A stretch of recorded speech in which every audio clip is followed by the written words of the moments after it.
everybody. I'm Pat Vanderwall, bass drummer with the Shannon Rovers. And I'm Marc Horner, bagpiper with the Shannon Rovers. And we're here to present the official podcast, Good Craic, 100 Years with the Shannon Rovers. Horner, can you believe it's been that long? I cannot. I can almost count that high. But just like any other bagpipe performance, I guarantee you're going to experience a wide range of emotions listening to these episodes. You're going to laugh, you're going to cry, you're going to hear stories you've never heard before. Yeah, we have a great lineup of guests, past, present, and hopefully future Rovers. Stories you've never heard before. We can't wait to give it to you. So enough of the two of us. Let's get under the kilt. Hope you enjoy the episode.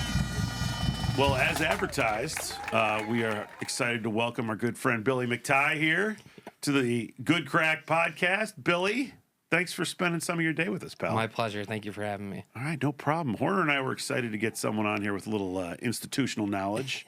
And if we let Finnegan go too long, Finnegan go too long, people have tuned out. So we would just as soon have someone in your, what we do with most of our guests is pretty routine. We ask how you got involved, how long you've been a part of the band, and kind of what got you into it. So I'll hand it off to you. Thank you. Yeah. So growing up, the band has been a part of my life basically since birth. My dad was band manager when I was growing up for a while. And then I think he took over in like 1992 or 1993. And I was born in 1990. So basically the band has been a part of my life since birth.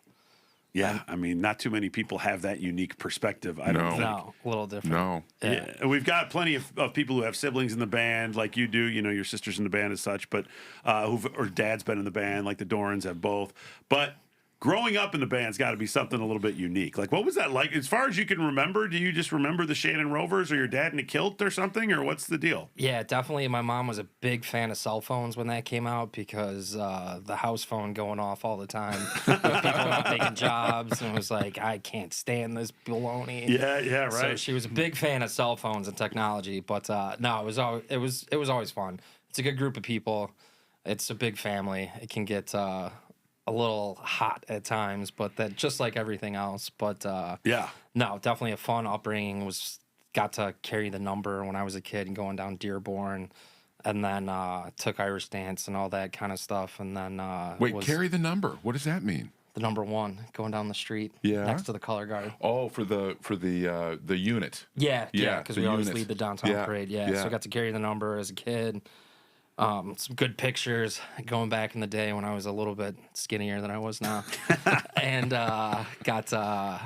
so like the band has always been, I can't remember a part of my life without the band being involved in some facet. Your house was literally part of the band because I can speak from experience for that because I started taking lessons in Billy's basement. That's right. Yeah. That's right. I remember you saying that. Yeah. And we're trying to figure out how long have you known Billy, Marc? It would have been in the 2000s sometime. So as we sit here today, 26 years. Yeah. Wow. 26 years. Yeah, I would always come down and bother you guys during pipe lessons at least once, and then we go back upstairs. It was always a welcome introduction. I recall this quite fondly. A quick break. As your father was screaming at us about the doublings or grace notes not being properly timed. Yeah. You were a very nice relief. I'm sure from he that. did it very calmly and collectively. Yes, Big help. yes. And that was my mom too. It was like, it doesn't sound like it's going well down there. You might want to pop down there for a couple seconds. Send him in. Yeah, your dad sounds like he's having a great time down there. Send in the Around youngster. the basement. Dad needs a break, or the other guys need to be saved. They all need a break. Right, they all need a break. But that would have been Peg Macias, Patty and Kathleen Carr. Yeah. Well, that's a great group. Who else? Do you remember who else was in that? Who else was in that group? Because there were a few other people in that lesson group. Tom Hessian, remember him? Yes, I remember Tom. So he's a Muni manager, bond manager, but who's not in the band anymore. What were the two girls that went to Dublin too? That took lessons about the same time as you. They're no longer in the band. Michelle. I'm not remembering. Wow. This is great. This is great podcasting, guys. This is fantastic. The dead silence and we try and remember names is always great. Two guys. Can we have the cricket? Can we have the crickets? Yeah, the crickets audio. Well, you brought up a good point that I'm not sure everybody listening to either realizes or does, and it was like, I'm glad he brought it up, was the parade, the downtown parade, now goes down Columbus Avenue. Was not always the case. It went down Dearborn for years and years and years. And I always think, when you think of a Dearborn parade, and the Rovers are in this.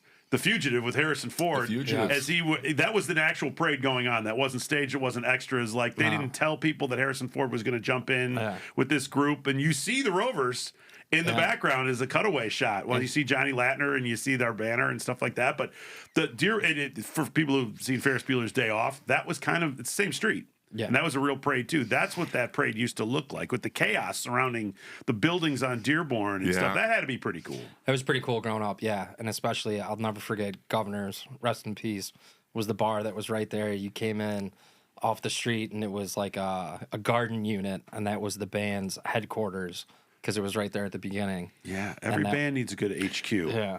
But as a 10 or 11-year-old, you only know this from stories, not personal experience. Yes, right, too. Right. Yes. We just want to be clear about that. 100%. Yes. That's a theme that's going to come up several times as we talk to Billy. Yes. His exposure to adulthood at an early age. At a very young age. Yeah, that's right. It was really easy to not go to high school parties when you go to bars. Right. So what do you remember about the Dearborn parades? Did you ever perform in a Dearborn parade, or have you, when you were full-fledged band members, had only been on Columbus? Yeah, so my first parade was the first parade down Columbus. So that was the first parade after 9/11. The first time I played was the dinner dance in 2001 at the Lexington House, which it had been, I think it was there from basically like the 50th until the 75th. And then the 75th anniversary was celebrated at the end of the year, as opposed to the 100th being celebrated on the year itself. So that one was at the Hilton in 2002. But my first my first time playing in a kilt was at the Lexington House, and the band used to do 2 shows. So they do the main show at the beginning, and then there'd be a small show at the end. So I got to play the small show at the end of the night. And then, my first parade was in 2002. Actually, my first parade was the Chinese New Year's parade. Oh, legendary parade. The legendary parade, which works out perfectly on the calendar for the band, because anyone that's joined post-2000, their first parade is almost always the Chinese New Year's parade, because that's kind of our dress rehearsal. Yeah, it's the end of February, traditionally. Yeah. And then it kind of gives you the hook, too, because it's only 2.5 blocks long, so you think all parades are that fast and easy. And you're wrong. And you're wrong. You're very wrong. Just take it up for the next You're month.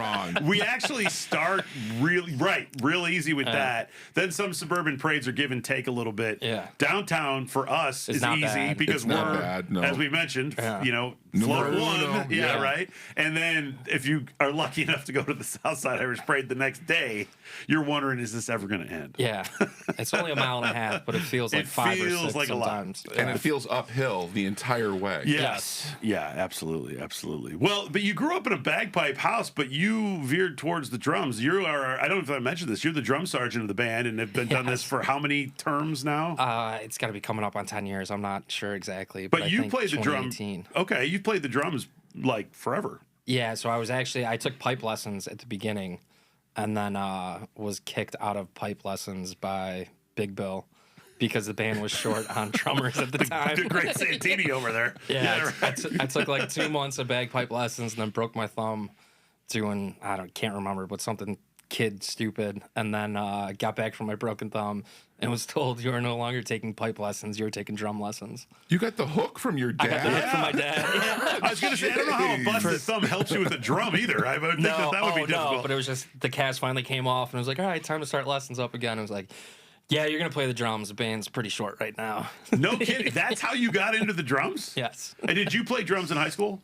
I did. Because you went to Notre Dame High School up in Niles. I learned here, learned with the bagpipe band from the legendary Luke McTighe, who was a great teacher. Mm-hmm. And then was fortunate, so then I did band in high school for the Easy A.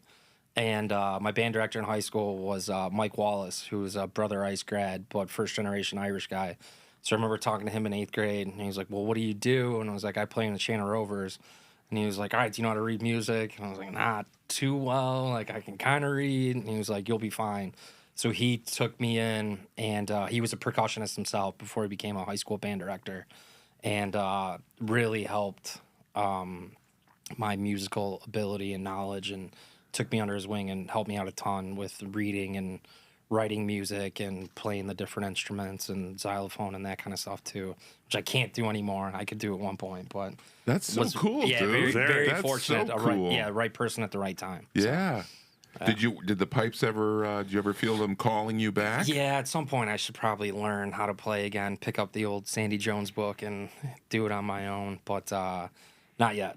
Maybe when I got a little bit more free time. But And for those that are not familiar with band dynamics, drum sergeant. What does that mean inside the band? yeah, so that means in charge of the drum music. So the band has 7 officers.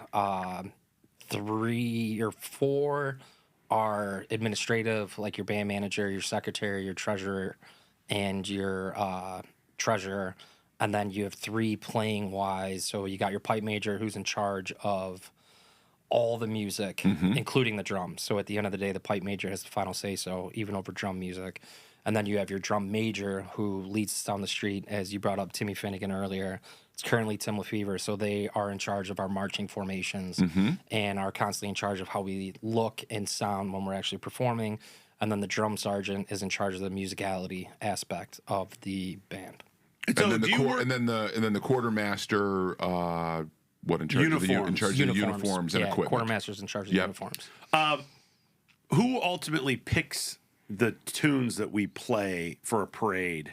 Pipe major. Is that in collaboration with anything else, or does pipe? Yeah, no, definitely in collaboration. But the pipe major has the final say so on everything musicality wise. Okay. In the bagpipe band. Have there ever been any disagreements regarding the music selection among the officers? Every once in a while, but not too bad. So, because you know who's top dog at the end of the day, so that's all that matters. Yeah, and I think I've been in the band for 7 years, but I mean I feel like there's a list of the go-tos, right, for parades that we're never going to veer off of because everybody knows them. Whether you show up at every practice or you show up at once a year like Horner, you remember the tunes, and you can play a Dawning of the Day or a Gary Owen. Yes. And then there's usually what are you talking about?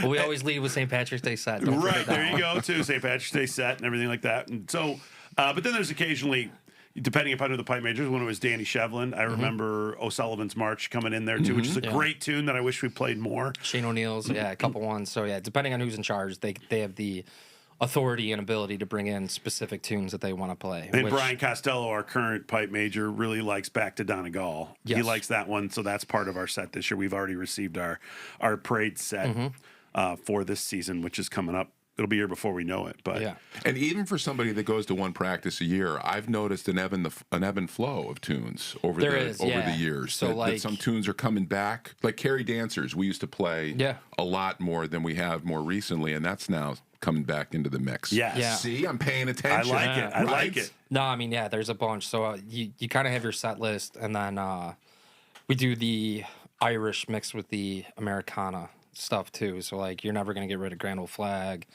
God Bless America is always going to be part of the repetition. Always the military set, all that kind of stuff that you're never going to get rid of. But the Irish tunes seem to ebb and flow depending on who's in charge and what they want to accomplish. But yeah, like Leaving a Liverpool, Bog Down in the Valley, a couple of those tunes come and flow depending on what the pipe major wants to decide to do at the time. But what's your least favorite military tune? Not a reflection of your support of that branch of government. You can say Space Force. It's fine. Drumming wise, they're all the same, so it doesn't matter to me. I remember. So I learned. Well, I learned that I was invited to be in the band from Billy, and this, is going back 7 years or so. And I've said this ad nauseum at times, so I'll make it a little brief. After doing this Fitzgerald's Party for Catholic Charities, after years of being egged on by Brian Costello and Tom Finnegan to learn how to play the bagpipes and stuff, finally I decided that seems really hard. The bagpipes seem like a really hard chore, but I bet I could hold the big drum because that looks fun. And Tommy goes, if it's not just the Guinness talking, I'm going to give your name to our drum sergeant, Billy McTighe. He's going to call you. And then a couple weeks later, Billy called me. And he said, if you're serious about it, show up at the Heritage Center in July. And so through Bill, the first thing you did was you gave me the CD from, I think it was the 75th anniversary. Yeah. The last one at the Lexington House. Yeah. Which has a lot of the tunes we're talking about that are our staples. And learn this one, listen to this one. And I still throw that in every once in a while if I haven't played like Drummer's Call in a while, which is our big solo drummer set, which is a fantastic piece. I still listen to that if I know we're going to have to play it soon, just so I remember where, because that can be a confusing tune. But so I appreciate that, and we've really formed a good friendship as a result of that. 100%. So yeah, Billy and I send each other texts before, during, and after parades and days, do recaps and all that kind of stuff too. So it's good to have a little bit of a voice of sanity in this. And I think, listen, growing up in the band and having your dad as prominent of a piper and having the prominent leadership position that your dad had for so many years as band manager, in a lot of ways, the band manager can be the face of the band for a long time. It's who a lot of these people who call in and try and request jobs, like you're saying, the phone ringing off the hook at the McTighe house. That's who they associate with the band. That's their go-to person. And for that to come in and you have the same name as your father, right? Yeah. Like there's a lot of overlap there. Yeah. I wonder if like being a drummer versus a piper sort of helped you in that regard a little bit. Where I don't know if it did or didn't, but yeah, no, I mean it definitely did. I would say worked out in high school, and then actually got good, which was always beneficial. Yeah. And then was able to do. I mean, it's better to be drumlining. good than suck. Yeah, So I yeah, guess good that's job. true. Yeah. And then We'll figure that out, Horner. You and I will figure that out one of these days. Sucking can still work too. Yeah, it still work. It's better to be good. no, it's Not a definitely deal breaker. definitely beneficial. And it's nice having my own track too. Yeah, it's Which got is like your always own a good thing. identity, Yeah. right? Which I think is pretty cool, right? So That's a remarkably reflective and thoughtful observation. Well, when from you Pat don't Vandy. just show up on recording day and you think about stuff. Wow. It's amazing the kind of things you can. You are much There's deeper people than I outside. thought. Do you want to go check on the people in the hallway? Yeah. We'll stop recording.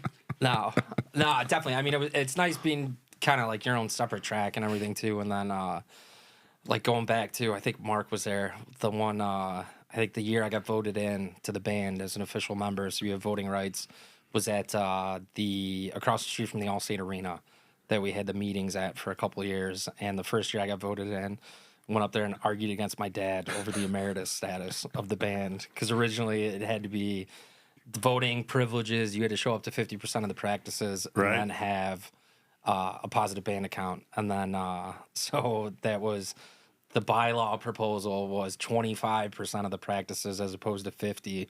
And I got up there and said, it was like, this makes no sense. They have half of everything else.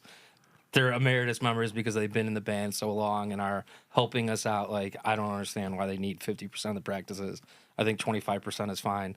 And that vote actually passed. And then after that, I've been fine. So you lobbied for a policy that still exists today. Yeah, and directly against your dad. Wow, talk about earning your bones. Yeah, how about that? Yeah, and I don't know, was taught to go up and speak and be your own person and all the good stuff you try and teach your kids and everything, and then did that, and then afterwards was like, all right, like you're separate, like you'll be fine. And then I've kind of taken that and parlayed it into the future of, yes, I am my father's son, but we are separate when it comes to the band, which is good. I always thought, from my viewpoint, right, from my seat, like, that's a difficult task, right? To be the son of the guy. It can be difficult. You got to keep your emotions in check when stuff gets hot. But. And I give you plaudits. I've done this without you knowing, with other people in the band.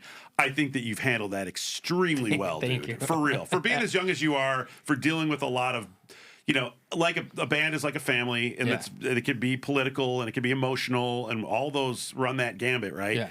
Yeah. Few people have the wherewithal to sort of separate that and sort of evaluate it on a case-by-case basis. And I think I really give you a lot of credit, man. I agree, dude. Yeah. I try. Yeah, you're not always successful, but you try. Well, none of us. You're a good leader. Seriously, you're a good leader. As someone who falls under the drum corps, sure. As one of mine. Yes, as one of yours. Okay, Pat? Thank you, Billy. I'm obligated to say that, of course. But yeah, he's sucking up. My comments are genuine. Yes. It's okay. You can edit that out, Marc. No, keep it in. Keep it in. Horner needs a win, so keep it in. Of course I do. Keep it in.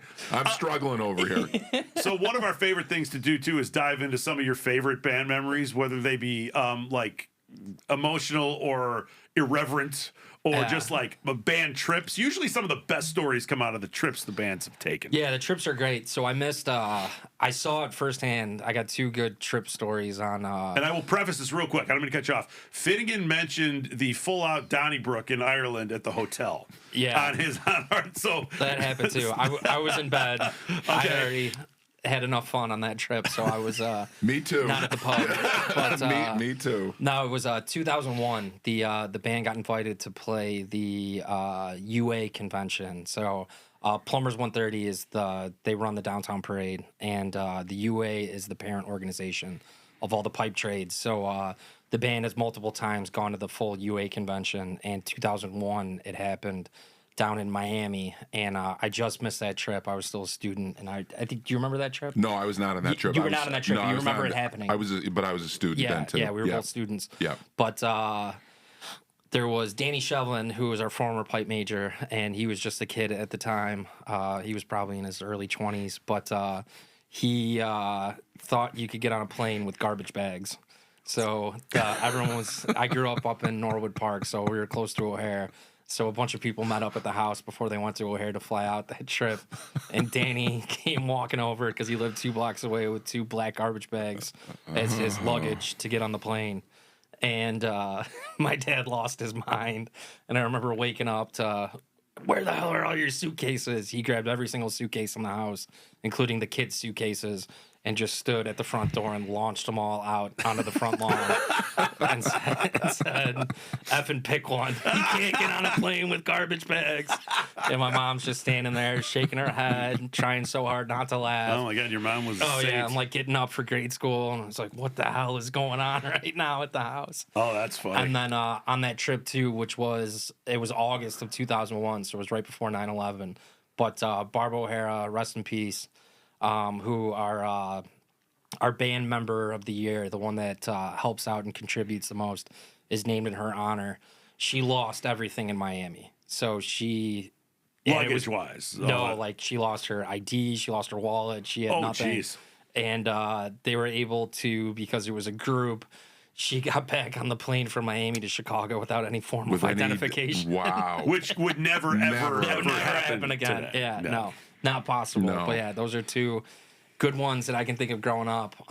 The memories, I guess, that you always think about and like the most fun you have with the band is not playing. It's on the bus trips on St. Patrick's Day. It's on the car rides to some job where it's like, why the hell did I sign up for this? We're going to the middle of nowhere, Wisconsin, to play a job for 20 minutes and then heading around and turning back home. But those are the best memories, and the laughs and the camaraderie and everything. I think that stick with pretty much everyone in this band. Those are the things you think of the most in your favorite memories. But yeah, some of the trips. 2004, we were able to go to Dublin, and that was parlayed kind of into the 75th. So the big 75th dinner dance was 2003 down at the Hilton, which was a great event. And then after that, the year after, it worked out schedule-wise, because with the parade in Chicago being the Saturday before, it's tough to travel to other cities depending on how the calendar falls, because you don't want to miss anything in Chicago. You don't want to neglect the people that support us the most here. Sure. So that year it worked out because the 17th was a Wednesday, and we were able to fly out, went to, I think it was Sunday night. We flew out of O'Hare, landed in Dublin, marched the parade on Wednesday, and then went to Killarney and Galway. You were part of this? I was part of that one. Yeah. It was awesome. And that was a great experience as a young, I was in 8th grade at the time, and had an absolute blast of a trip. And then...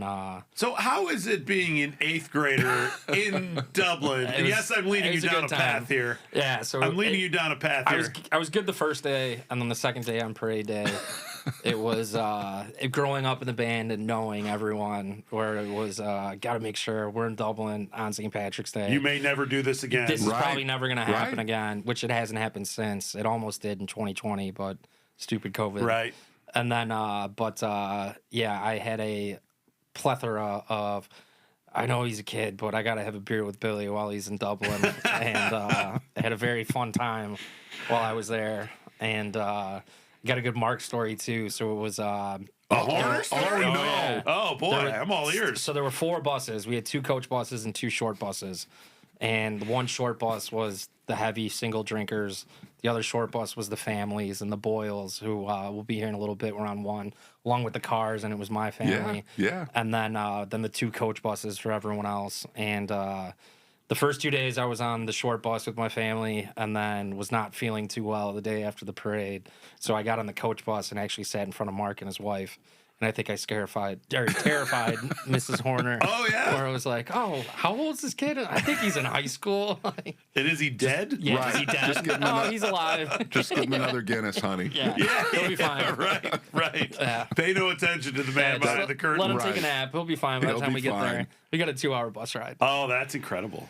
Yeah, that's an incredible story for an 8th grader. I can only imagine, like, you're in Ireland, right? Was that Yeah. your first time in Only Ireland? time. That's my only time I've been in Okay. Ireland. You're so it's there, a stay. and, like, it's St. Patrick's Day celebration, Yeah. and the Irish are keyed up, and they love Americans anyway, usually for the most part. For the most part, yeah. And you're representing them and the band and all that kind of Yeah. stuff when you know, Ireland in America and Chicago. And then everybody wants to sit and have, say we did this one time, Billy. Yeah. And Yeah. I remember very clearly when we were one moment of that parade because of the talking about Dearborn, also the buildings Yes. right up on side of the right next to the street, the sound just bouncing off of the building as we were turning a corner, and then there was a church at the top of the hill that we were marching towards. Just that I think was built in like I don't know. 1,000, Yeah. I mean, Yeah, right. 1300s. right. It's Everything's 1,000 older years over there. old, and the Yeah. bagpipe music. They yawn at our is- 100th anniversary. Exactly. Right? Like, this is like, yeah. But just so freaking cool. Yeah. That whole It was that an whole awesome experience. And then, yeah, I remember too, because it was in Chicago, which we're used to. So, like, everyone's at the start, and then they kind of have chutes and funnels in. And we're spoiled being first, where it was like, all right, we start and lead, but everyone, you know where the starting point is and you know where the ending point is. I remember in Dublin, they lined it up backwards down the main road. So we were way in the back. And I remember we were marching for a while, and I was like, all right, sounds good. Like, where are we at in the parade?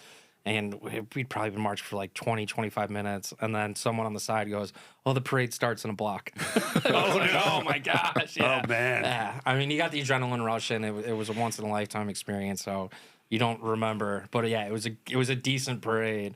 And I remember getting to the end, we got past the reviewing stand, in the official reviewing stand in the Dublin parade. And I think there was like another mile.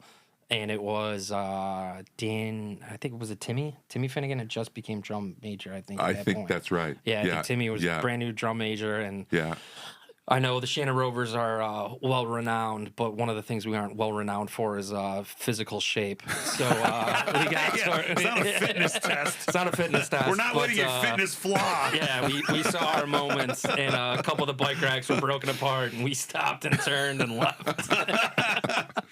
Well, More than once, I've described the band as I'm the tallest I'm one of the tallest members of the band. I'm not any of the biggest. No, not even close. There's some size. you probably win the BMI award, the Body Mass Index award for. I mean, enjoy that title, Thank but you. realize that Thank it's you. not a high bar. Sorry there. Traveling through airports with bagpipes is an interesting experience. Oh, that's cool. I hadn't even thought of that. Yeah, that is. I got stopped one time in because when you break down your bagpipes, it's in a case. It's in a rectangular looking suitcase. Like a hard case. The hard Yeah. case. Yeah. And Yeah. so when you break down the pipes, there's 3 tubes that I've looked at the the screener. It looks like a. It looks like a pipe bomb. Sure. Or a broken down they are rifle, pipes. or No, 100%. Yeah. Oh, wow. It looks very sketchy on an X-ray. And you're not checking those in.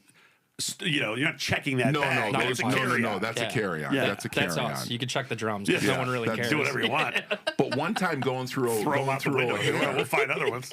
they asked what it was, so which is what I expect. They Yeah. opened them up and said, "Oh, they're bagpipes." And I said, "You want to hear them?" And they picked the wrong person. They did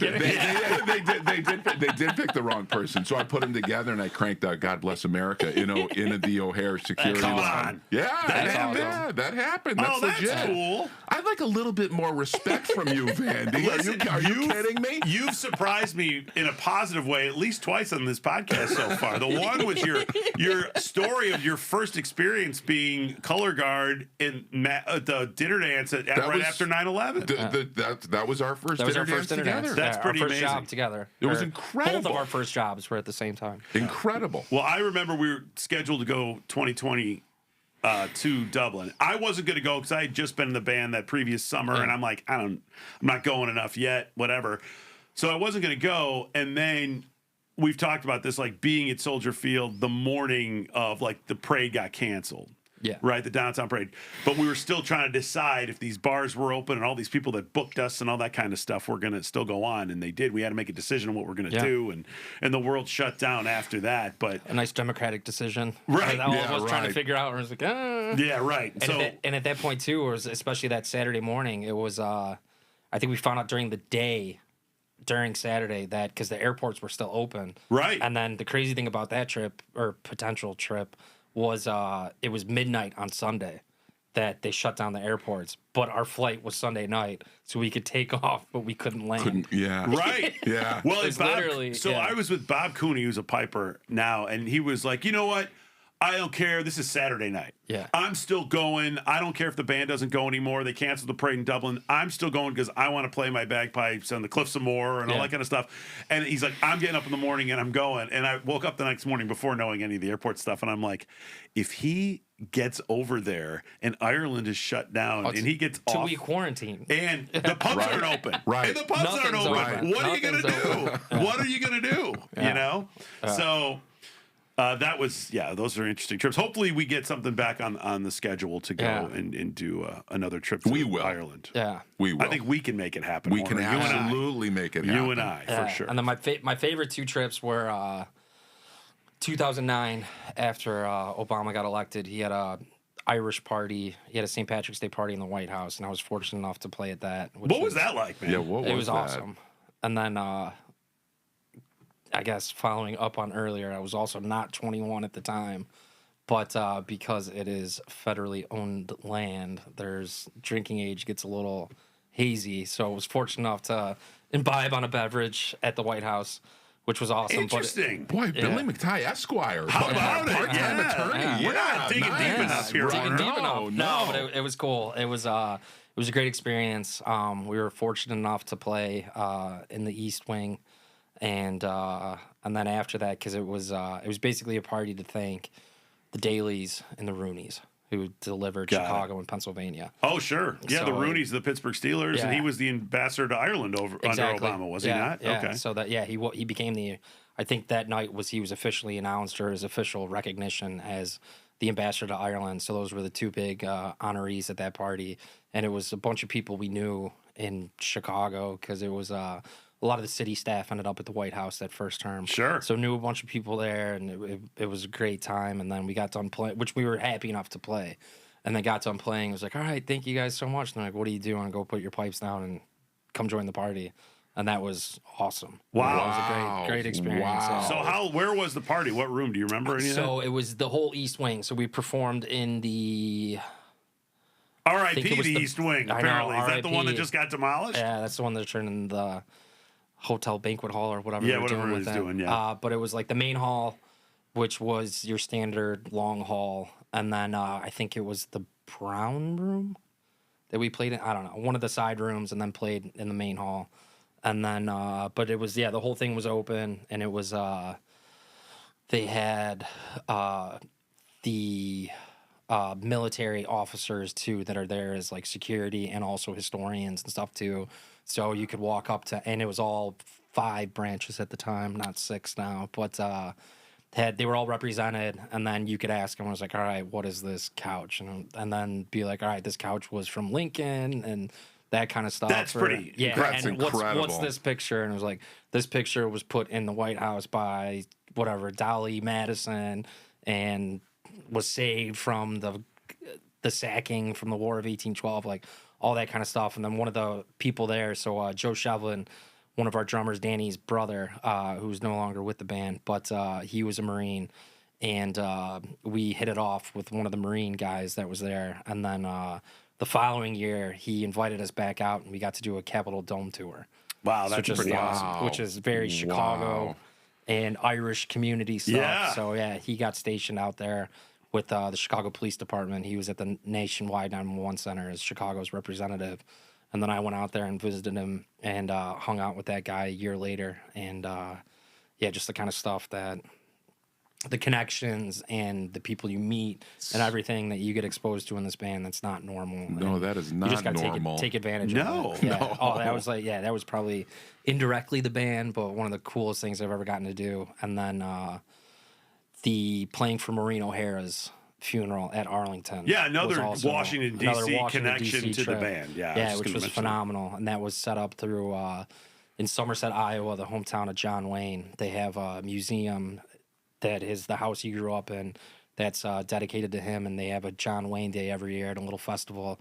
And Maureen O'Hara, being so close with him from the Quiet Band, would come out and got to meet her out there, and then she put it in her will that wanted us to play when she was buried out there. So playing Because her husband was U.S. military. yeah, her husband was a colonel in the Air Force when it started. So he was a 1-star, and great location too at Arlington. It was right underneath Lee's house at the bottom of the hill, and got to play in the full military honors and everything That's else. pretty Was wild. cool. So, dude, you're talking about like so U.S. presidents inviting the band out, people Yeah. naming the band in their will to Yeah. be. But then you growing up in the band, it's just like normal course. It's still pretty cool. But Yeah. when did it kind of dawn on you about the impact that the band and the music that the band plays can have on people? I mean, growing up with it, I would just think it's just normal stuff. No, definitely. I mean, the White House was that first realization, and I was in college at the time, so it was like, I remember my dad called me, and he was like, "Hey, I got this call," and I was like, "You're effing lying. There's no chance this is real." I was Yeah. like, "I think it's real," and I was like, "That sounds like a prank call," and I was like, "No, I think it's real," and then called me back like 6 hours later. He was like, "It's real. It's 100% Wow. real." So What an awesome realization just to be part of all that. Incredible. Yeah, that was the first. Yeah, because I mean, in Chicago, it's still cool, but you kind of get numb to it Sure. because we're bouncing around. And like the great thing about us is you can't really listen to bagpipes for more than 15, 20 minutes. So I say it all the time. yeah, Right? but we can play. That's the only reason we can play so many spots as we do. Yeah. Because Yeah. it's not a normal band set where you expect 2 or 3 hours of playing. Or it's like you get your sweet 10 to 12 minutes at a bar on St. Patrick's Day, jump back on the bus and hit the next spot. Right. But that's how you get that's how we can play so many different locations that we can. And it's that same 10 to 12 minutes that the people in the bar have been waiting for Yeah. during that day. So you show up, Yeah. and we're getting paid the same, you know, Yeah. around the same at all these places. And you walk in there, and it's like you're a rock star for 10 minutes. No, you know? 100%, And yeah. And then you rinse, lather, repeat, and you go Yeah. to the same thing. You Same do it 10 thing. times a day. Yeah, and then it's so you get a little numb to it in Chicago, and then it's the outside when you go, and then we did the Boston Parade about 7-8 years ago too, which that was a cool one. I guess you don't really fully realize it until you go somewhere else that it kind of sinks in. I mean, it's also not the normal routine too, which I think is the biggest part. So whatever, in Chicago, you'll play the parade, you do everything before and afterwards. You got and your then schedule. You know got your where schedule, you got your yeah. So spots. job 3 after the parade might be the mayor and the governor and someone else, and it's like, all right, that's kind of cool. I got to play, but then you get back on the bus and you got another 8. Yeah. Where you go somewhere else. Then you it's go to like, the it's Hamburg Club in yeah, Bridgeport. exactly. You know? Right. Great people, Right, Great people. right. Always have food and everything. But Right. yeah. It's you don't know what the day is going to take you, and it all kind of meshes into one. You go somewhere else where it's like, all right, we're here for 1 or 2 jobs. Like we play those 2 jobs, and it's like, well, what are we going to do now? We're used to. You have 8 more throughout the course of the Yeah. day. I have a Yeah. couple ideas of what we do after that. But It's yeah. the same idea that we always do. We just end up turning it into the same thing we do here. We'll just go around to the different bars and it's like, hey, you want to hear us play and buy us a couple drinks? Okay, sounds good. which is what works. we call guerrilla piping, Yeah, right? yeah, Guerrilla guerrilla jobs. piping, We yeah. go in and we're masters at that. Yeah, and then the funny thing about the bagpipes too, so like especially we are Irish and we have an Irish tune selection, which is what makes us an Irish bagpipe band. But you go in these Irish bars and stuff where it's like they don't like bagpipes because it's so heavily Scottish. Yes. Yeah. And they're like, all right, they see bagpipes. And I was like, no, we don't want you guys. It's like, how about we play like 10 minutes? And I was like, all right, fine, you could play 10 minutes. And then they hear all Irish rebel tunes. It was like, all right, you guys can keep going, or like play again in an hour if you want. They just don't. We're a very, as you guys brought up earlier, like we're definitely a show band, but also we're a niche in the bagpipe community that plays Irish, Right. which is not normal. Well, and that goes back whatsoever. to what I considered fantastic branding. The Shannon Rovers, our logo, right? First of all, Shannon Rovers, everybody knows you're Irish, right? Yeah. The logo of the shamrock on there, the Irish harp is on there. There's no mistaking us for being like a Highland pipe band. Right. We're the Shannon Rovers, which I give Tommy Ryan and all the successions, plan after that. Like, and we are out there as that, which I think is, to your point, makes us incredibly identifiable as a very unique. There's other Irish pipe bands out there, but we've got the branding, right? We've got the branding, which is cool. It's really cool to be a part of it. I remember getting a chilly reception at a Galway bar on that Ireland trip in 2000. Because we were Shannon Rovers, or what? No, just because of the bagpipes. They saw the bagpipes. What Billy's talking about. It's an immediate Scottish thing. It was a very chilly reception when we, unlike anything that we exactly what Billy just described. Yeah. But yeah, that's weird. It was a little weird because you get used to or hear, think that this is normal. Yeah, and we're American, so like that aspect we're very too. naive about a lot of these old traditions too. Yeah, and you got to think too, where it's like the bagpipes became most prominent in the British military, with the bagpipe piper, and then from Scotland and the Highlands and that kind of stuff too, where it was like the British military was what fully brought bagpipes out. Are you saying there's some discord between the British and the Irish? That's new to me. Yes. I haven't heard that. Yeah, before. there's a slight discord. It's gotten better over the years, but no, definitely a discord between the British and the Irish. But you get that with the Irish that don't that haven't seen us play or perform before. Right. And then right when you go out there and play Sean South and Gary Owen set and Dawning of the Day and Nation once again, and it's like, all right, you guys are fine. You can play whatever you want. I'm you're on good to go. On Facebook, I'm connected to some of my buddies' relatives that are in Ireland, or my relatives that are in Ireland. And one guy, older dude, is the president of the Gary Owen Rugby Club, right? Okay, So it's spelled the same way. The one Yeah. long Gary Owen, it's a not town. Gary Owen. It took me a long time. It's not a person. Who's Gary Owen? It's a town. I know it's a town. It It's took not me a a few person. years. Yeah. I'm like, is this a misprint on the CD? Who's Gary Owen? And But- Sean South was from Gary Owen. Right, exactly. Because I think the name of the tune is Sean South of Gary Owen. Yeah. So there's a lot to it, but that's interesting. I never would have thought that too, like the way that could be perceived in a place outside of America, right? Especially at a place that's really got skin in the game and the history of the instrument, right? Yeah, and I mean, like the Indian military has a bagpipe band. The Pakistani military has a bagpipe band. Yeah. So there's the British military was what really brought bagpipes to the world, and it being Irish, we're a small little niche group in that too. But I had a small experience of this here in Wheaton when I decided to just do an impromptu bagpipe. Another thing that is going to come to as a surprise to you that I'm expecting an apology for. Connect the dots here. Here we go. Yeah. I walked into an Irish bar that's no longer here, Muldoon's, during St. Patrick's Day week, and played. What year is this, Marc?